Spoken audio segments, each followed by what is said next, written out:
Қазақстандағы ең беделді әрі ықпалды вор-законийлардың бірі Леха Маймыш, Леха Семипалатинский, Титаник және жалған Серік Бекниязов деген лақабаттары бар Айтқали Мұқашев болып табылады. Интернет көздері Леха Маймыш арқылы миллиондаған доллар өтеді деп мәлімдейді. Бұл ақша бизнестен де, заңсыз әрекеттерден де келеді. Маймышев пен Қазақстанның және көршілес елдердің барлық дерлік авторитеттері санасады екен. Желідегі мәлімдемелерге сәйкес, Орал мен Сібір арқылы өтетін есірткі тасымалының пайда болуына дәл осы кісі себепкер болған. Сондай-ақ заң бұзушы Қытайға сол жерде сатылатын металл прокатын жеткізуді ұйымдастырып, ал түскен ақшаға алкоголь сатып алып, бұрынғы тмд елдерінің аумағына заңсыз жолмен тасымалдаумен айналысадымыз. Қылмыстық империяның айналымы орасан зор. Оның белсенділігін алтын өндіру және көмір өнеркәсібінде байқауға болады. Айтқали Мұқашевты Қазақстанның қылмыстық әлемінің олигархы деп айта аламыз. Өйткені заңдағы ұры Ресей мұнайының жеткізілуін бақылайды. Оған қоса агроөнеркәсіптік секторға ене бастады. Титаник ортақ вор-законийлардың шаруаларында ұмытпайды. Ол Қазақстан қалаларына қараушыларды тағайындайды. Олардың саудасының бір бөлігін ортақ қорға ұстайтын қылмыстық топтардан алым салық жинайды. Бұл ақша колониялардағы тұтқындарды қолдауға жұмсалады екен.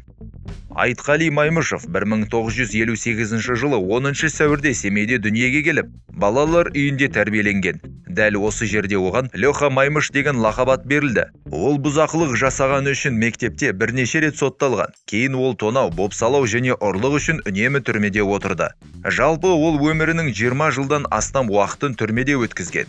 Вор-закони қылмыстық ортада ең жоғары мәртебе. Оған қарапайым қылмыскерлер, тіпті беделді қылмыскерлер де бағынады. Вор-закони болу үшін сходка деп аталатын ұрылардың бас қосуында тәж киюден өту керек. 1989 жылы ИТК-11-де жүргенде Айтқали Маймышев криминалдық авторитет вор-закони Худо Гасаянмен танысады. Оның бастамасымен 1997 жылы Леха Маймыш вор-закони қылып тәж кигізу рәсімінен өтеді. Сол жылдары Қазақстанның ең ықпалды криминалдық авторитеті Серік Голова болатын. Бірақ бүкіл колонияларға швабра ұстап жүрген видеосы тараған кезде оның беделі түсіп кетті. Сондықтан Леха елдегі ең ықпалды вор-закони мәртебесін алды. Ұры Сібір мен Қиыр Шығыстың қылмыстық істерімен тығыз байланысты болған. Джем лақабатты Қиыр Шығыстағы Общак біріккен қылмыстық топ жетекшісі Евгений Васин оның досы болыпты. Бірде Нефтеюганскіде ішімдік ішу кезінде достар жанжалдасып қалады екен. Джем Маймышты шаңышқымен ұрғысы келіп, содан кейін үстелден бүкіл денесімен оның үстіне секіріпті. Салмақ айырмашылығына қарамастан семейлік Джемді еденге тақап үлгерді. Таңертең есін жиған олар татуласыпты. 2000 жылдары Леха Маймыш Ресейде тұрған Челябі, Санкт-Петербург, Түмен және Қазан қылмыскерлерімен жақсы байланыста болған.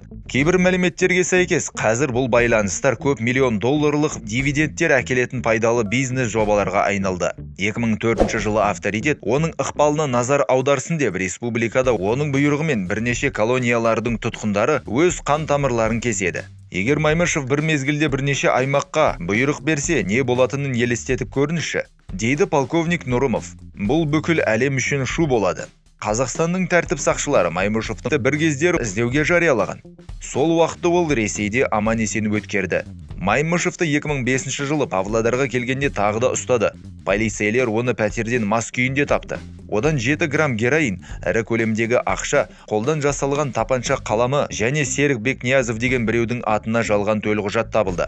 Содан Маймышев аса қауіпті қылмыскер ретінде Астанаға ауыстырылды. Кейін мүлкі тәркіленіп, 6 жылға жалпы режимдегі колонияда өтеуге сотталды. Сот отырысында сотталушы тек жалған төлқұжат пайдаланғанын мойындапты. Леха Маймышевтің колонияда не істегенін осыдан бірнеше жыл бұрын Алау Қазақстан журналы жазыпты. Басылымның хабарлауынша қылмыскер изоляторда отырып, Абай Құнанбаевтың нақыл сөздерін жадынан поэтикалық түрде көшірген. Достарының арасында ол зиялы, әдебиеттің, кескіндеменің, киноның тамаша білушісі ретінде танымал. Ол Титаник деген лақабатқа тұрғылықты мекен жайын, елді мекенін, тіпті мемлекеттерді жиі ауыстыратын болған соң ие болды. Соңғы бостандыққа шыққаннан кейін де Леха Маймыш Ресейдің, Украинаның және Молдованың қылмыстық хроникаларында көрініп, бұл елдерде қалаусыз қонаққа айналды. 2017 жылы Айтқали Маймышев вор-законилардың жиынына қатысуы тиіс болған екен. Сол себепті ол Украинадан шығарылды. Бір жылдан кейін қылмыс жетекшісі мен оның күзетшісі Молдовадан қуылып, ол жерге алдағы 15 жылға баруға тыйым салынды.